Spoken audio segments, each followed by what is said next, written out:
अस्सलाम वालेकुम। Channel writer अमीन राना की तरफ से आपकी खिदमत में मैं कुछ गुजारिशात पेश करना चाहता हूँ। आज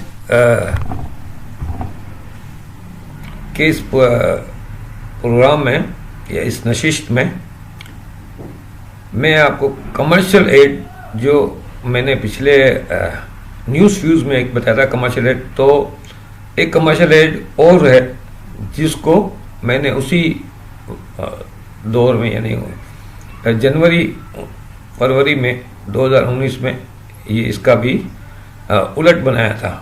तो आज मैं वो कमर्शियल एड आपको सुनाने जा रहा हूँ। और एक और भी इसमें एक चीज़ है जो उसके बाद में अगर वक्त बचेगा तो मैं वो भी आपके साथ शेयर करूँगा।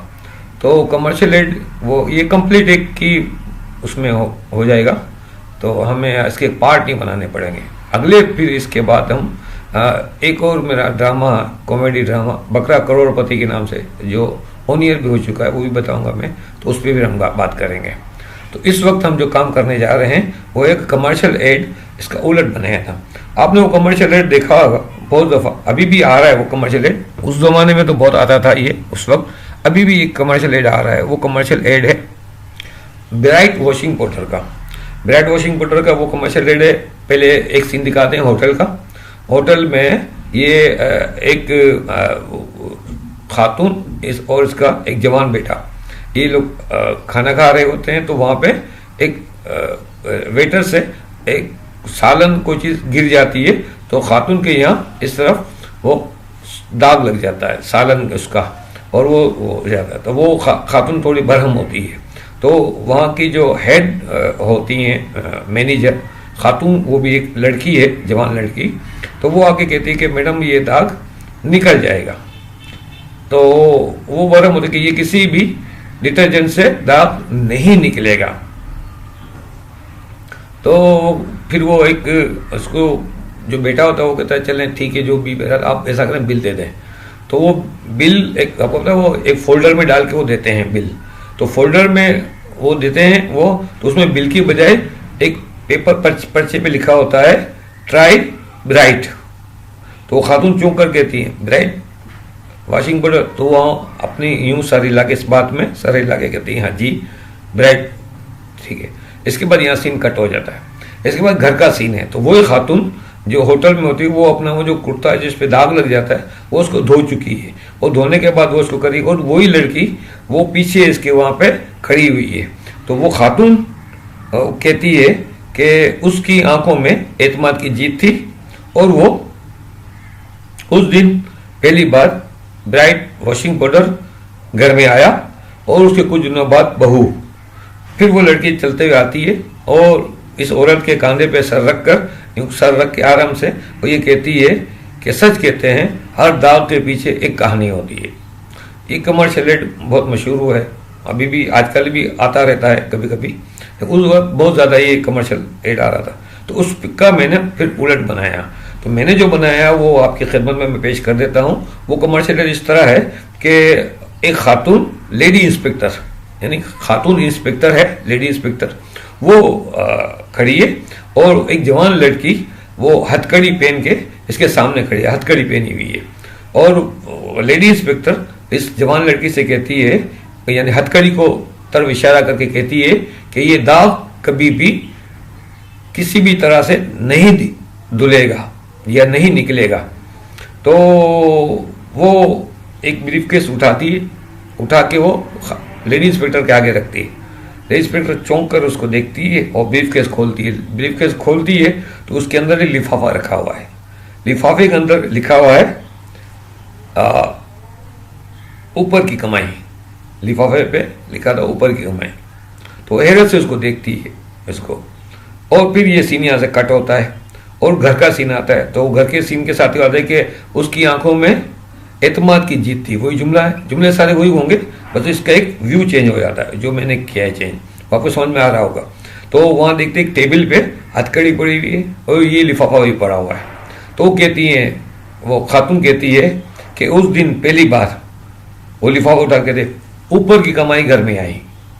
अब बोले वो लेडी इंस्पेक्टर है, वो सादे लिबास में है, वर्दी में नहीं, उस वक्त पहले से मैं वर्दी में थी, इस वक्त वर्दी में नहीं है। तो वो कहती है कि उसके कुछ दिनों मतलब पहली बार ऊपर की कमाई घर में आई और उसके कुछ दिनों बाद ऊपर की कमाई लाने वाली बहू घर पर आई।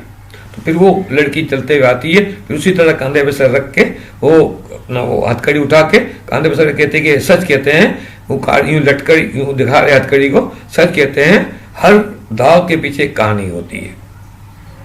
और यहाँ ये एक खत्म। यानी इसको हमने ये कमर्शियल वो आपके समझ में आया होगा, आपको अच्छा भी लगा होगा। इंशाल्लाह अगर अच्छा लगे तो इसको आप अपने दोस्तों तक भी इस वीडियो को आप शेयर कीजिएगा, ठीक है सर। अच्छा, एक ये होगा, एक और चीज़ मैंने जो उसमें लिखी थी, भी हमारे पास जो वक्त है इसके हिसाब से मैं बता देता हूँ। ये थोड़ा संजीदा और एक फिक्र वाला चीज़ है, वो भी चंद सेकंड की एक चीज़ थी। वो इस तरह का है कि एक ओल्ड एज हाउस के अंदर, यानी बुजुर्ग अफराद की जो पनाहगाह होती है, उसको उर्दू में कहते हैं पनाहगाह। तो उसमें ओल्ड एज हाउस में जहाँ हो जाते हैं कोई खिदमत करने वाला नहीं होता, तो वो उनको वहाँ कुछ इदारे ये काम करते हैं, एडी साहब भी काम करते हैं, इनके अलावा भी दूसरे इदारे हैं जो ये काम करते हैं ओल्ड हाउस। तो वो एक ऑफिस है, उसमें काउंटर है, काउंटर पे एक बूढ़ा आदमी खड़ा एक रजिस्टर पे कुछ लिख रहा है। इतने में एक नौजवान और एक बूढ़ा शख्स काउंटर पे आते हैं। काउंटर के पीछे लिखा हुआ है, इंग्लिश में लिखा है ओल्ड एज हाउस, और नीचे उर्दू में लिखा हुआ है कि बुजुर्ग अफराद की पनाहगाह, ये एक लिखा हुआ है। तो इससे आपको मतलब उसमें बताने की जरूरत नहीं पड़ेगी कि ये ऑफिस किस चीज़ का है, वो काउंटर है, ऑफिस है और ये है। तो वो आके जो नौजवान है वो कहता है कि मुझे इन साहब को यहाँ दाखिल करवाना है। तो वो एक फॉर्म दे देते हैं, जो काउंटर पे होते हैं ना उनको फॉर्म देते हैं, फॉर्म दे के कहते हैं कि इसे आप फिल कर दीजिए, भर दीजिए आप इसे। तो वो नौजवान उसको भरने लगता है। तो वो जो काउंटर पर वाला शख्स है वो थोड़ा सा एक निगाह उठा के उस बुजुर्ग शख्स को देखता है। तो खुद भी बुजुर्ग है, इसकी भी काफ़ी उम्र है, और वो सामने भी बुजुर्ग शख्स है जिसको ये नौजवान छोड़ने आया है। तो वो निगाह उठा कर बुजुर्ग शख्स को देखता है, एकदम से कुछ याद आता है इसे। तो चौंक कर उसको पूछता है, तो मतलब मैंने आपको शायद पहले कभी देखा है, क्या आप यहाँ पहले आ चुके हैं? तो बुजुर्ग जो होते हैं उनकी आंखों में नमी आ जाती है थोड़ी सी, और वो एक सर्द आह भर के, एक ठंडी सांस लेके आह भर के वो कहते हैं हाँ, यहाँ मैं 5 से 25 साल पहले अपने वालिद को दाखिल करवाने के लिए आया था। तो वो उसको देखता, अच्छा, और बोला आज 25 साल के बाद मेरा जवान बेटा मुझे दाखिल करवाने के लिए यहाँ लाया है।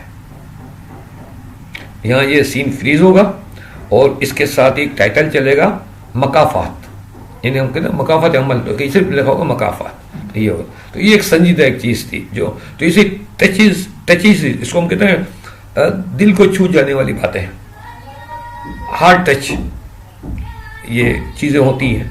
जैसे मैंने वो कमर्शियल रेट वो कॉमेडी और तंज के हिसाब से था, और ये जो था ये एक संजीदा उसके ऊपर था। तो इसी चीज़ें मैं ज़हन में आती है, मैं लिख के रख लेता हूँ। तो ज़ाहिर है आपको मैंने बताया कि चैनल वगैरह पे हमारी इतनी वो नहीं है, मैंने बहुत कोशिशें भी की और क्या मेरी बल्कि बहुत सारी चीज़ें अल्लाह के बंदों ने चोरी भी कर ली। फिर वो चीज़ें मैंने देखी, आप यकीन करेंगे कि मेरी कितनी वन लाइनर और चीज़ें थी उन्होंने इसमें रद्दोबदल करके थोड़ा बहुत, और कुछ ने तो बिल्कुल एज इट इज़ उस पर स्क्रिप्ट लिख के उन्होंने बाकायदा ऑनियर हुआ। और मैंने चैनल पे देखा, मुझे वो चैनल लेवल के, मैंने डायरेक्टर साहब को फ़ोन भी किया था जिन साहब के मतलब उसमें था। मैंने कहा सर ये क्या हो रहा है? तुम लोग यार हमारे ऊपर वाले लोग, हम क्या कर सकते हैं, अब ये लोग इस तरह करते हैं, अमीन भाई क्या। अच्छा, वो डायरेक्टर साहब तो वो उस चैनल को छोड़ चुके थे और फिर उन्होंने बल्कि ये काम ही छोड़ दिया था और कोई अच्छा बिजनेस कर रहे हैं वो। तो बहरहाल मैं अभी उनका नाम बताऊंगा तो आप चैनल तक पहुंच जाएंगे तो बात ख़राब हो जाएगी। बात ये नहीं कि हम किसी से घबराते हैं या डरते हैं, लेकिन ठीक है, बस इन्होंने किया। मैंने कहा तो मुझे वो दोस्त कहते थे कि आप तो चीज़ें इतनी अच्छी बनी हुई होती है आपकी चीज़ें, तो आप इनको चैनल पे देकर आते हैं तो ज़ाहिर वो चोरी तो करेंगे, क्योंकि उन्होंने अपने राइटर का पेट भी भरना होता है। इनके पास इतने अच्छे आइडियाज़ होते हुए, लेकिन ज़ाहिर मेरे आइडिया थोड़े मुख्तलिफ भी होते हैं। हर राइटर के आप लिखेंगे आपके भी आइडियाज़ मुख्तलिफ होंगे, आपकी चीज़ें मुख्तलिफ होंगी, आपके काम मुख्तलिफ होंगे, मेरे भी होंगे।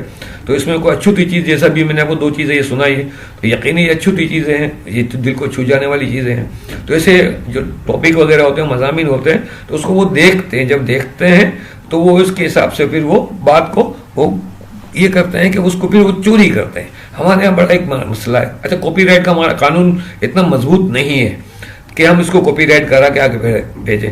तो दोस्त कहते हैं क्यों भेजते हो, आप नहीं भेजो। मैं कहा मेरे पास कोई ऑप्शन नहीं है, मैं अगर नहीं भेजूंगा वो चोरी के डर से मैं इसको रखूंगा तो कौन पूछने आएगा, मुझे कौन जानता है इतना।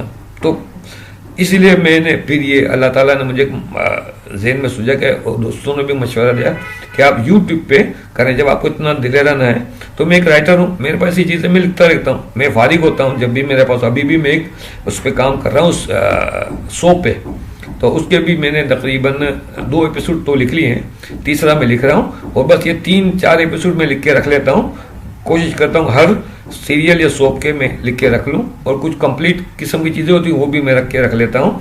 तो ये सब चीज़ें जो होती हैं ना, वो मुझे इस तरह काम आती है कि बाज़ औक़ात हमें कोई कहीं से कोई पूछ लेता है। ऐसे मेरे साथ कुछ वाक़यात भी हुए थे, तो मेरी चीज़ें वो फिर मैंने इनको दी थी, तो उन्होंने चलाई। अच्छे लोग भी हैं इस लाइन में, बुरे लोग भी हैं, हर फील्ड में हर जगह पे अच्छे बुरे लोग होते हैं जो ये काम करते हैं। तो बहरहाल वो चीज़ें जो, तो मैंने फिर सोचा कि ये चीज़ें जब ये इस तरह करनी है तो क्यों ना मैं ये यूट्यूब पे ही अपने एक हल्का बनाऊँ। अच्छा, कोई एज ए राइटर कुछ सीखना चाहता है तो उन्हें हम उसको सिखा भी दें, स्टोरी के बारे में बताएं, स्क्रिप्ट के बारे में बताएं, स्क्रीन प्ले के बारे में बताएं, नोवेल कैसे लिखना है, रेडियो के लिए कैसे लिखना होता है, स्टेज के लिए कैसे लिखना होता है। तो अल्लाह का शुक्र है टीवी के लिए, फिल्म के लिए तो तमाम चीज़ें, आइडियाज़ वगैरह मौजूद हैं। और फिल्म के आगे भी इसमें वो होते हैं स्क्रिप्ट राइटर, जो स्क्रीन प्ले वो शूट स्क्रिप्ट एक अलग होता है, वो भी लिखने वाले लोग हैं जो शूट स्क्रिप्ट लिखते हैं, वो फिल्म के लिए लिखा जाता है। हाँ, और इसके बाद वो इसके बाद सेंसर बोर्ड के लिए भी एक स्क्रिप्ट लिखा जाता है, जो फिल्म कंप्लीट होने के बाद सेंसर बोर्ड के लिए वो की जाती है, वो सेंसर बोर्ड में भी वो स्क्रिप्ट जमा कराई जाती है। तो मेरा कहने का मकसद है कि इसकी एक बड़ी वसी फील्ड है। तो जितना अल्लाह ताला ने मुझे ये इसमें ये इल्म दिया है, जितना मैं जानता हूँ, इंशाल्लाह आपके सवालात होंगे तो मैं इसको आपके सामने इन सवालात के जवाब की रोशनी में सब चीज़ आपके सामने रखूँगा।